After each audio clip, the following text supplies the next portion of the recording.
कहा मानो कि उस भावना को, सुप्रीम कोर्ट की उस भावना को नकार दिया और उन्होंने वोट बैंक की राजनीति के खातिर संविधान की भावना को बलि चढ़ा दिया और कट्टरपंथियों के सामने सर झुकाने का काम कर दिया।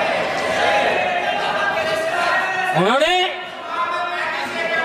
न्याय के लिए तड़प रही एक वृद्ध महिला को साथ देने के बजाय उन्होंने कट्टरपंथियों का साथ दिया। संसद में कानून बना करके सुप्रीम कोर्ट के निर्णय को फिर एक बार पलट दिया गया। आदरणीय सभापति जी, बात वहां से नहीं अटकी है। नेहरू जी ने शुरू किया, इंदिरा जी ने आगे बढ़ाया और राजीव जी ने भी उसको ताकत दी, खाद पानी देने का काम किया। क्यों?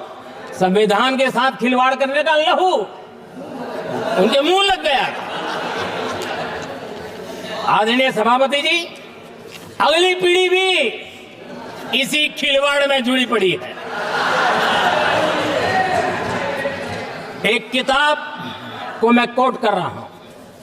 उस किताब में जो लिखा गया है और उसमें प्रधानमंत्री, उस समय के मेरे पहले जो प्रधानमंत्री थे, उनको कोट किया है। उन्होंने कहा है, मुझे यह स्वीकार करना होगा कि पार्टी अध्यक्ष सत्ता का केंद्र है।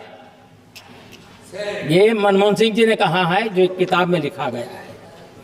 मुझे यह स्वीकार करना होगा कि पार्टी अध्यक्ष सत्ता का केंद्र है।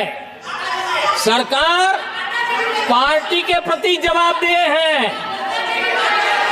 इतिहास में पहली बार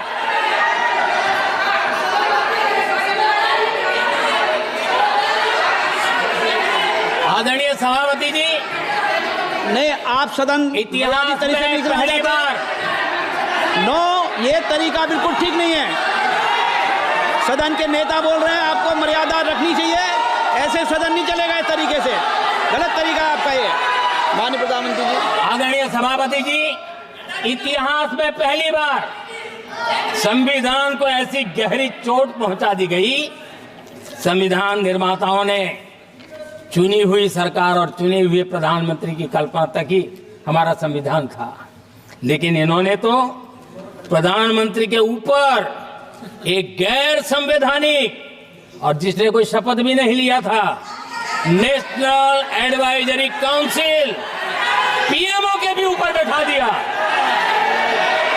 पीएमओ के ऊपर अघोषित दर्जा दे दिया गया।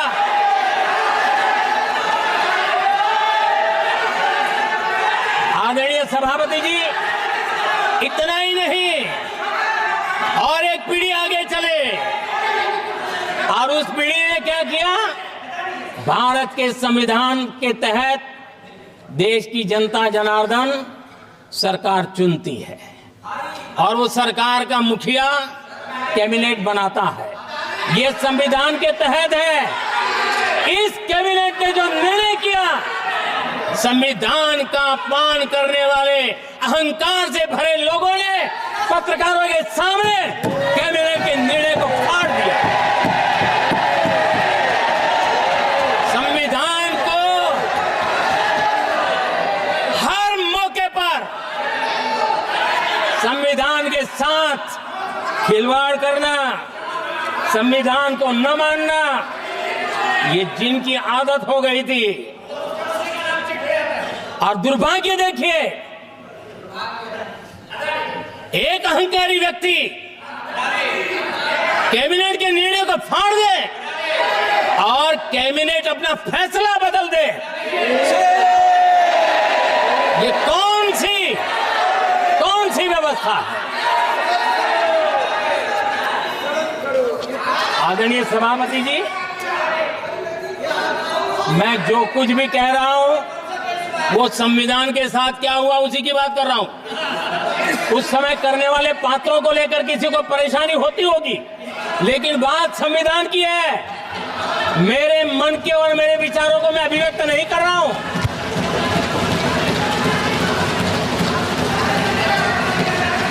आदरणीय सभापति जी, कांग्रेस ने निरंतर संविधान की अवमानना की, संविधान के महत्व को कम किया।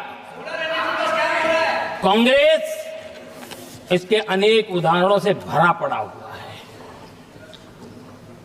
संविधान के साथ धोखेबाजी कैसे करते थे, संवैधानिक संस्थाओं को कैसे नहीं मानते थे, इस देश में बहुत कम लोगों को मालूम होगा। 370 की तो पता है सबको, 35A का पता बहुत कम है। संसद में आए बिना, जबकि संसद में आना पड़ता, संसद को ही अस्वीकार कर दिया गया। भारत के संविधान का अगर कोई पहला पुत्र है तो ये संसद है, उसको भी उन्होंने गला घोटने का काम किया। 35A जो संसद में लाए बिना उन्होंने देश पर थोप दिया, और अगर 35A न होता तो जम्मू कश्मीर में जो हालत पैदा हुई वो हालत पैदा न हुई होती। राष्ट्रपति के आदेश पर यह काम किया गया और देश की संसद को अंधेरे में रखा गया। आदरणीय सभापति, यह संसद का अधिकार था, कोई अपनी मनमानी से नहीं कर सकता था, लेकिन उनके पास बहुमत था, कर सकते थे, लेकिन वो नहीं किया क्योंकि पेट में पाप था, देश की जनता से छुपाना चाहते थे। आदरणीय सभापति जी, इतना ही नहीं, बाबा साहब आंबेडकर जिनके प्रति आज सम्मान का भाव सब कोई अनुभव कर रहा है, और हम लोगों के लिए तो बहुत विशेष है, क्योंकि हम लोगों के लिए तो जीवन में बहुत बड़ी जो कुछ भी रास्ते मिले ना वहीं से मिले हैं। आदरणीय सभापति जी, बाबा साहब आंबेडकर, इनके प्रति भी इनके मन में कितनी कटुता भरी थी, कितना द्वेष भरा था, मैं आज उसके डिटेल में जाना नहीं चाहता हूं। लेकिन जब अटल जी की सरकार थी तब बाबा साहब आंबेडकर, उनका जो महापरिनिर्वाण भूमि है वहां पर अलीपुर रोड पर अटल जी की सरकार में बाबा साहब आंबेडकर जी के स्मृति में एक स्मारक बनाना तय हुआ। अटल जी के समय नहीं हुआ। दुर्भाग्य देखिए, 10 वर्ष यूपीए की सरकार रही, उसने इस काम को नहीं किया, न होने दिया। बाबा साहब आंबेडकर का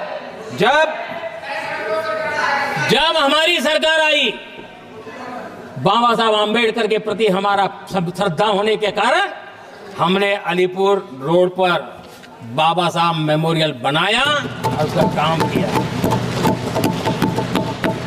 आदरणीय सभापति जी, दिल्ली में जब बाबा साहब आंबेडकर के 1992 में, उस समय चंद्रशेखर जी कुछ समय थे, तब एक निर्णय किया गया था,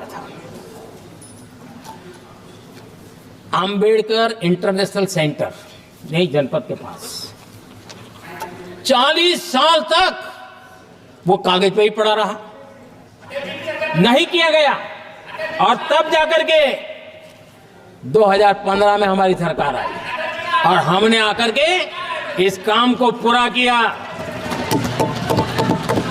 बाबा साहब को भारत रत्न देने का काम भी जब कांग्रेस सत्ता से बाहर गई तब संभव हुआ। इतना ही नहीं, आदरणीय सभापति जी, बाबा साहब आंबेडकर के 125 साल तो हमने पूरी दुनिया में बनाए थे, विश्व के 120 देशों में बनाने का काम किया था। लेकिन जब बाबा साहब आंबेडकर की शताब्दी थी तब अकेली बीजेपी की सरकार थी मध्य प्रदेश में। सुंदरलाल जी पटवा हमारे मुख्यमंत्री जी थे, और महू में जहां बाबा साहब आंबेडकर जी का जन्म हुआ था उसको एक स्मारक के रूप में पुनर्निर्माण करने का काम सुंदरलाल पटवा जी जब मुख्यमंत्री थे तब मध्य प्रदेश में हुआ था। शताब्दी के समय भी उनके साथ यही किया गया था। आदरणीय सभापति जी,